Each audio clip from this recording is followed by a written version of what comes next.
ചാക്കോച്ചനാണ് ഇതിൻ്റെ ഹീറോ. അപ്പോൾ ചാക്കോച്ചൻ കഥ കേട്ട് ഇഷ്ടപ്പെട്ട് ഒരുപാട് സിറ്റിങ്സ് ഒക്കെ നടത്തിയിട്ട് കഥ ചൂസ് ചെയ്യുന്ന ആളാണ്. അപ്പോൾ എൻ്റെയൊക്കെ റിസ്ക് കുറവാണ്.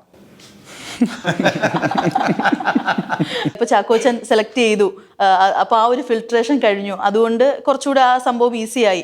അപ്പൊ അതുപോലെ അങ്ങനെ ചേട്ടൻ നോക്കിയിട്ടുണ്ടോ? ശരിക്കും പറയുകയാണെങ്കിൽ ശരിക്കും നോക്കും. കാരണം വെച്ചാൽ ഹീറോസ് എന്ന് പറയുന്നത് അവർ ഏറ്റവും കൂടുതൽ ഇതിനകത്ത് കൂടുതൽ ചാക്കോച്ചൻ മാത്രമല്ല, മലയാള സിനിമ ഇപ്പം മമ്മൂക്ക ആയിക്കോട്ടെ, മോഹൻലാൽ ആയിക്കോട്ടെ, അവർ ഒരുപാട് കഥ കേട്ട് അതിൻ്റെ കഥയുടെ പോരായ്മകൾ അവരുടെ ഭാഗത്തു നിന്നും അവർക്ക് തോന്നുന്ന കാര്യങ്ങൾ സജസ്റ്റ് ചെയ്ത് അതിനെ റെക്ടിഫൈ ചെയ്തൊക്കെയാണ്. അവരാണ് ഏറ്റവും കൂടുതൽ ഹീറോസാണ് ഏറ്റവും കൂടുതൽ വാല്യൂ അവർക്കാണുള്ളത്. അത് നമ്മൾ എന്തൊക്കെ പറഞ്ഞിരുന്നാലും ശരി.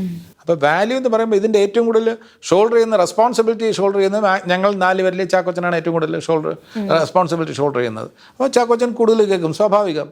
നേരെ മറിച്ച് ഇതിൽ സപ്പോർട്ടിംഗ് റോൾ എന്ന് പറയുമ്പോൾ സപ്പോർട്ട് ചെയ്യുകയാണ്. ഈ പറയുന്ന ഒരു പ്രഷർ അനുഭവിക്കുന്നുണ്ടോ അല്ലെങ്കിൽ അനുഭവിച്ചിട്ടുണ്ടോ ചാക്കോച്ച? ഞാനിതൊക്കെ ഇവരിലോട്ട് വെച്ചിട്ട്